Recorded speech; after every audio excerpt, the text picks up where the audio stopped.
Čau visiem, šis ir Flash Review, notestēsim, vai viņš ir 16 eiro vērts. Izdomājām, ka mašīnu mazgāsim piņķu mazgātuvē un devāmies ceļā. Pēc neilga brīža bijām klāt auto mazgātuvē. Braucam iekšā trešajā boksiņā.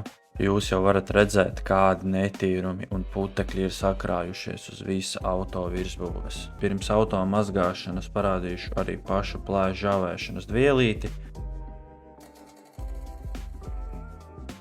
Un beidzot ķēros klāt auto mazgāšanai. Pirms aktīvo putu uzklāšanas viegli noskaloju virsbūvi.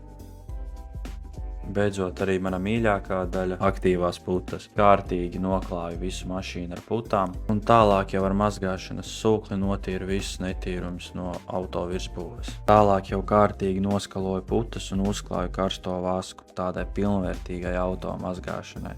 Autiņš kārtīgi nomazgāts, var ķerties šī video galvenajai daļai. Sāku es ar motoru pārsegu, ja godīgi izskatās diezgan labi. Dvielis tiešām iesūc visu ūdeni, nevis izsmērē to pa virsbūvi.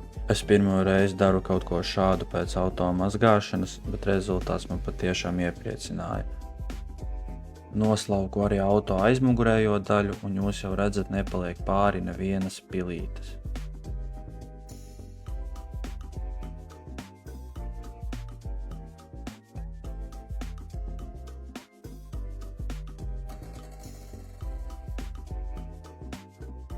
Šeit jau ir redzams rezultāts pēc visa auto noslaucīšanas. Ja godīgi, žāvēšanas process bija diezgan baudāms un iznākums vēl labāks. Es neesmu profesionāls mazgātājs vai detailers, bet manam līmenim šis ir diezgan pieņemams rezultāts. Jūs jau paši redzat, mašīna spīd kā spogulis. Ar šo dvielu man bez problēmām pietika izžāvēt garo Audi A6 C6. Ūdeni vispār nav iespējams izspiest. Tu pirktu šādu dvielu par 16 eiro? Ieraksti komentārā. Čau!